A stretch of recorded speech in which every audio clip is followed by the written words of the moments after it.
em honra ao Espírito Santo. Cash Luna. Ele não é algo, é alguém. Agradecimentos. A Sônia, fiel esposa e amiga, que sempre esteve ao meu lado fazendo o que acreditamos.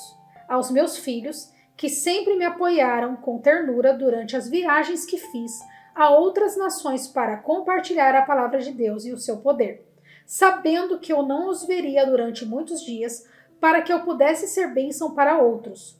Hoje, eles amam o Senhor e o servem comigo. A minha mãe, por crer em mim quando contei a ela que queria ser missionário e por me assegurar que eu alcançaria meu objetivo, embora nenhum de nós soubesse o que isso significava na realidade. A minha grande equipe, o maior presente de Deus no ministério. Graças a eles, o seu trabalho persistente e apoio incondicional, tenho podido ir a lugares onde Deus me conduz. Aos membros da Igreja Casa de Deus, House of God, que eu fundei e na qual sirvo como pastor sênior, pelo amor e pelo respeito que tem demonstrado a mim e a minha família. Dedicatória. Ao Espírito Santo, membro da Trindade, a quem amo com todo o coração, estou profundamente agradecido por sua paciência comigo.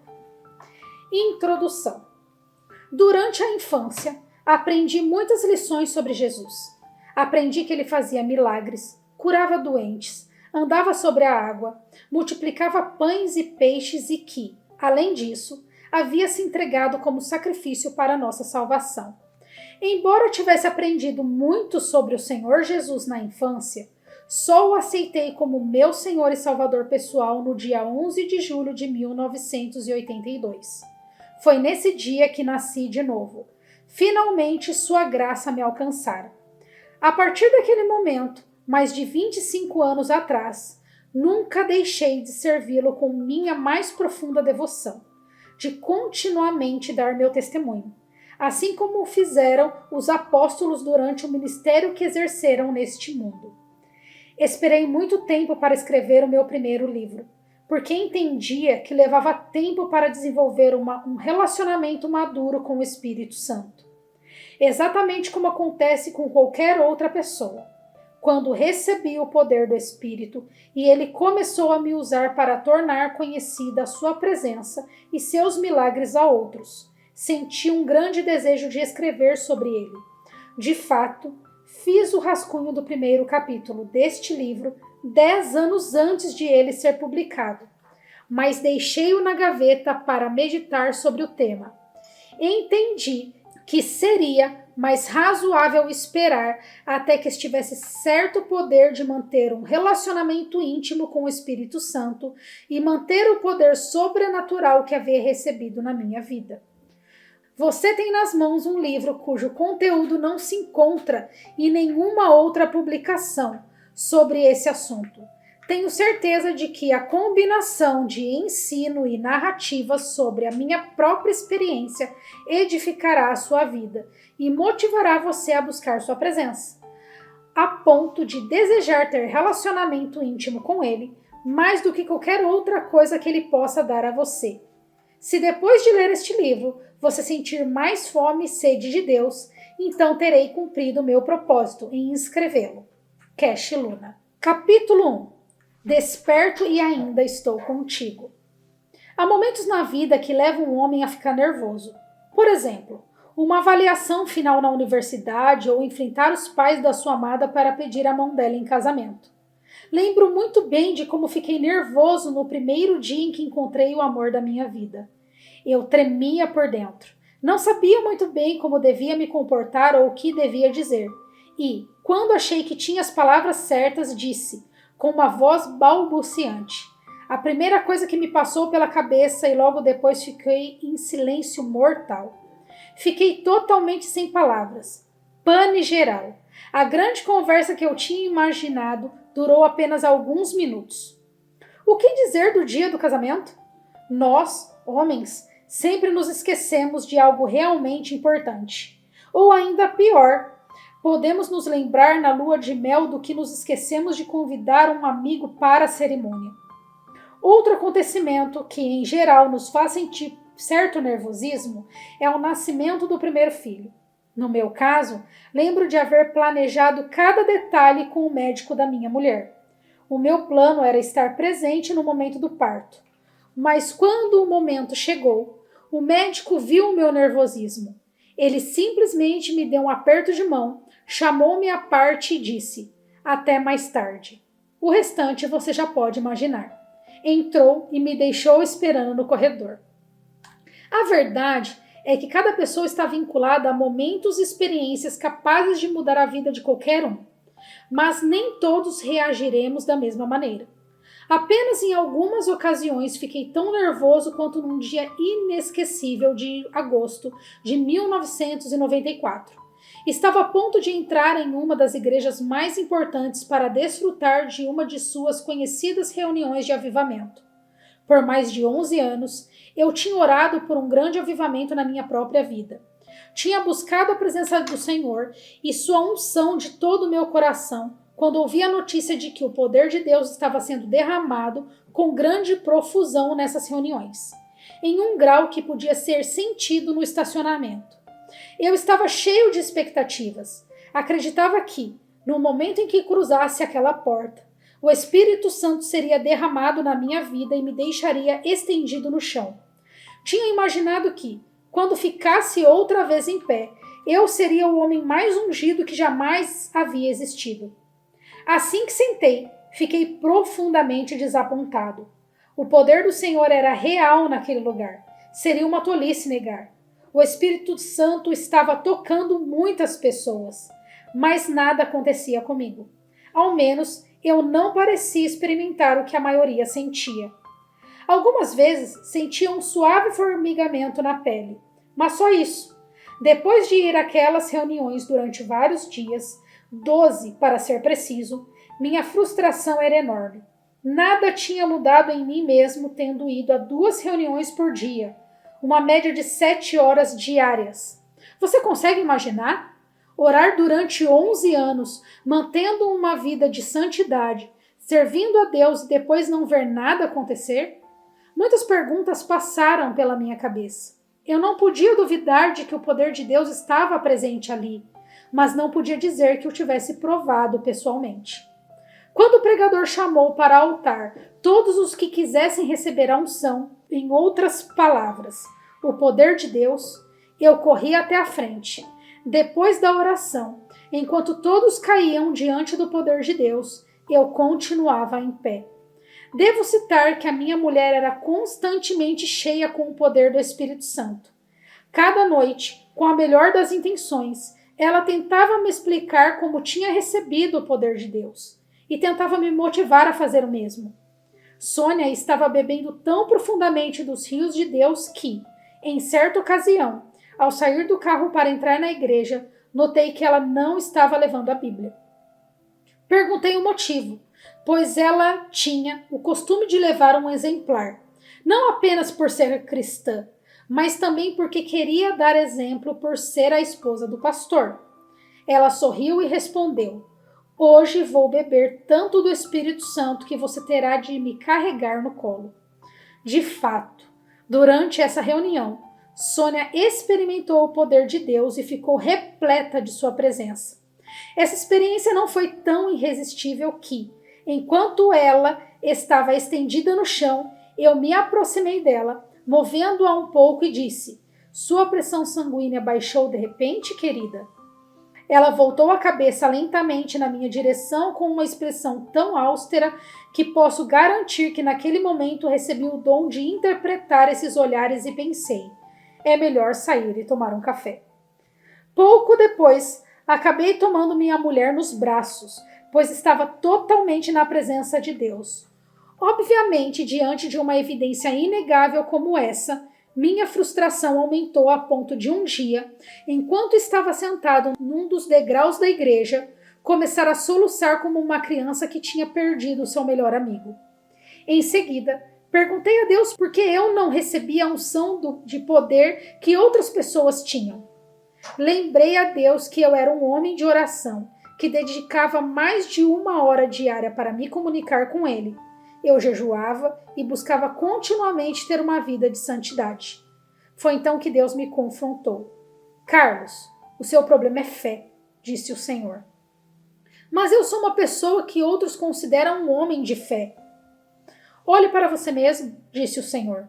Você tem dinheiro no banco, mas nem mesmo tem fé para usufruir comprando para você mesmo um bom par de sapatos. Neste momento, Deus me desafiou e mudou minha atitude. Se você não tem fé para comprar um par de sapatos, como pode esperar ter fé para ver a minha glória?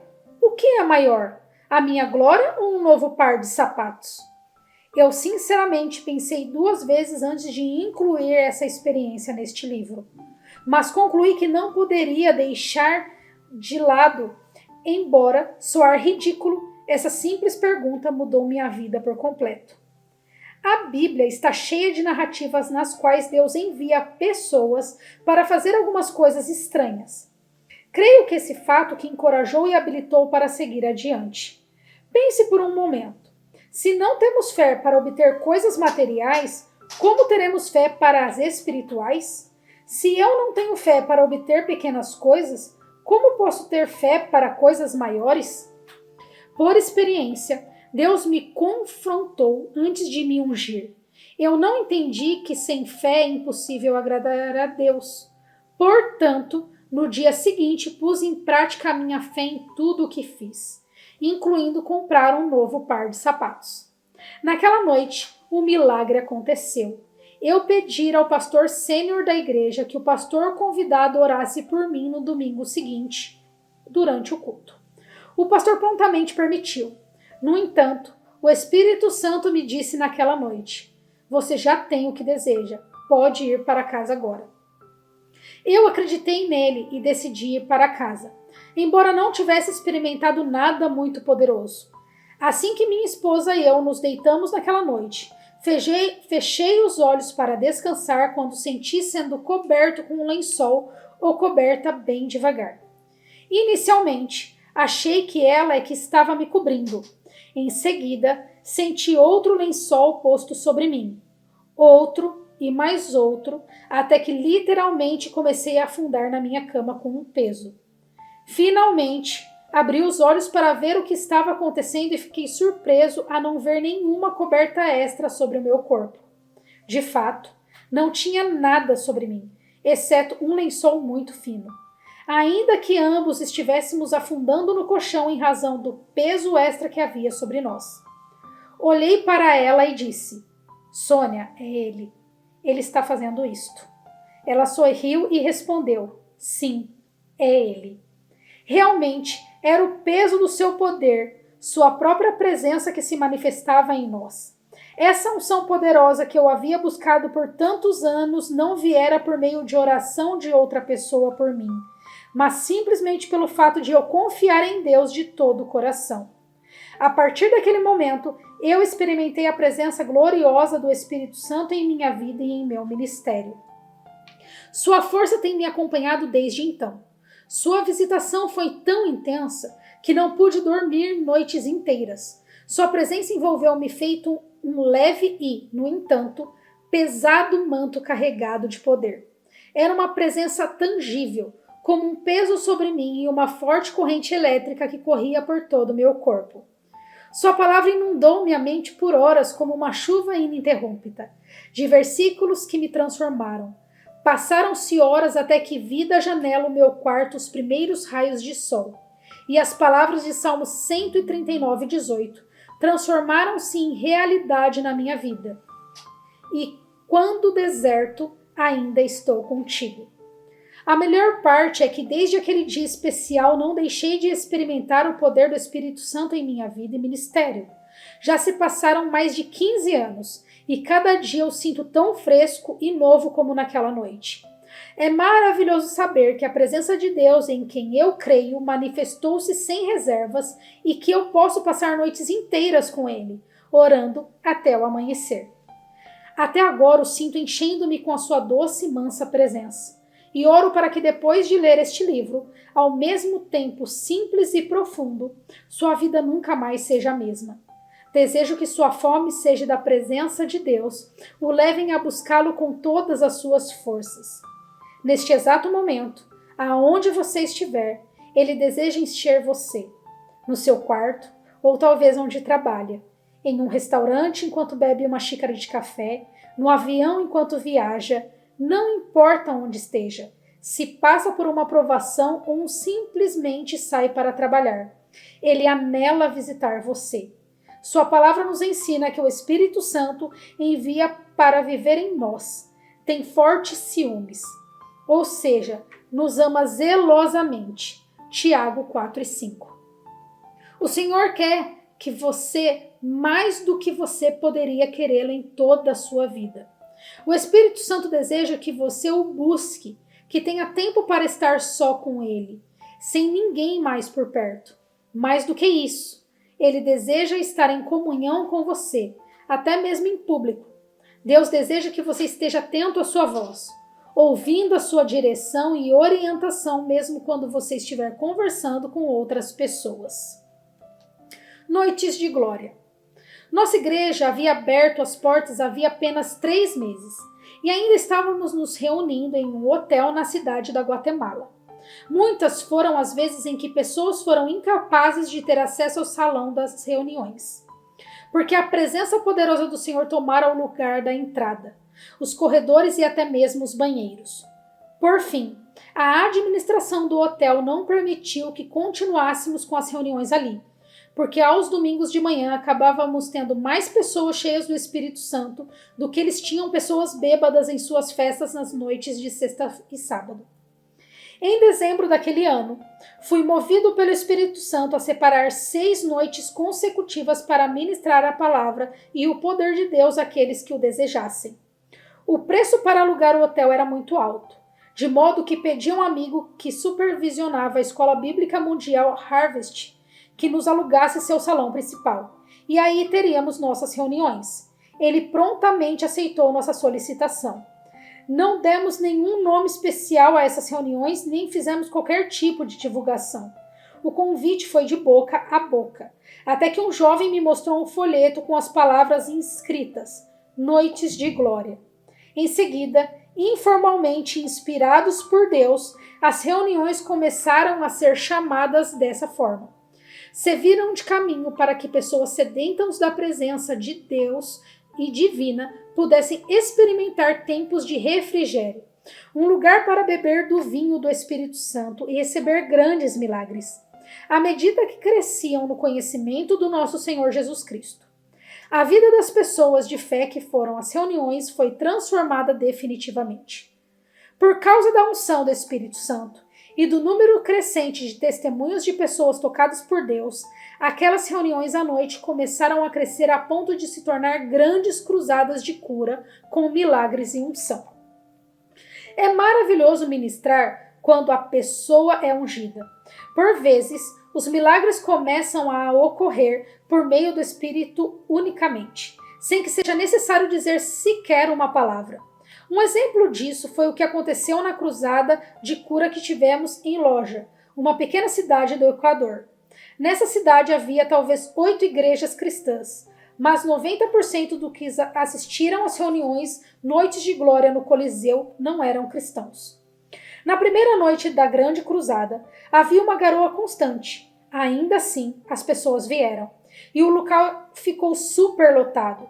Muitos estavam esperando um milagre de Jesus, e muitos deles teriam um encontro da qual jamais se esqueceriam.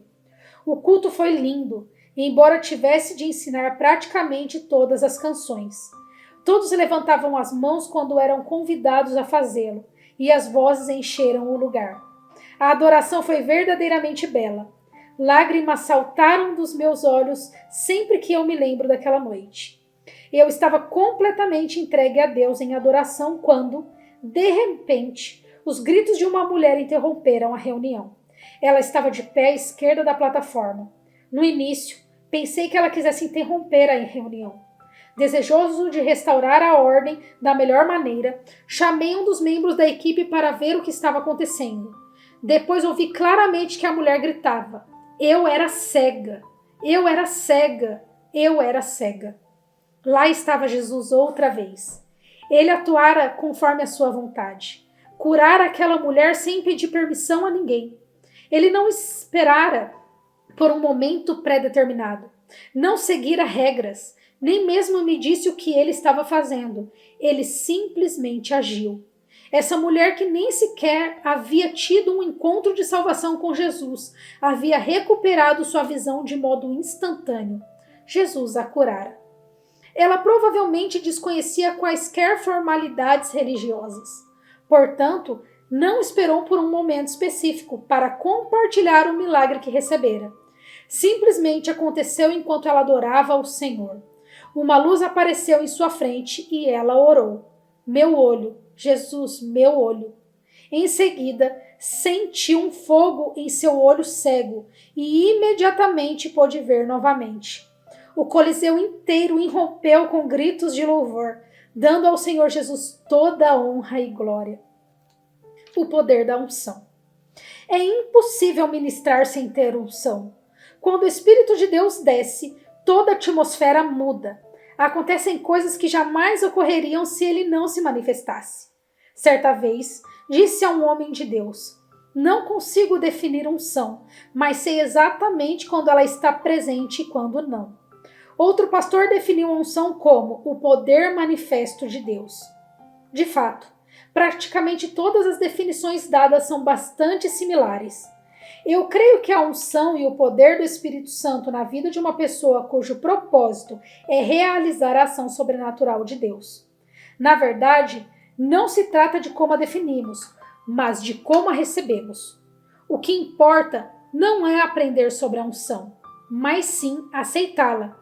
A parte difícil não é receber, mas reter.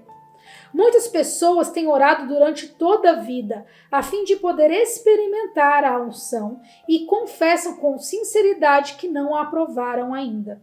Ou pelo menos admitem que não têm tido resultados tangíveis. Outras tiveram uma experiência sobrenatural e receberam a unção, mas não souberam retê-la.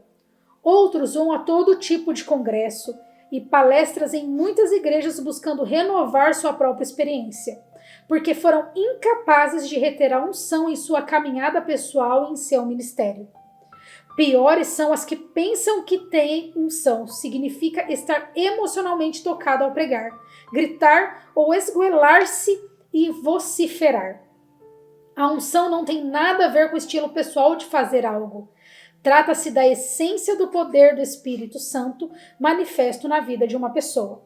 Não é uma pomba agitando as asas, tentando entrar na sua vida e sobrevoando como por mágica ou truques. A unção vem e permanece sobre a pessoa quando ela busca Deus e seu poder de forma genuína e persistente. A Bíblia diz em Salmos 105, 4 e 5: recorram ao Senhor e ao seu poder. Busquem sempre a sua presença.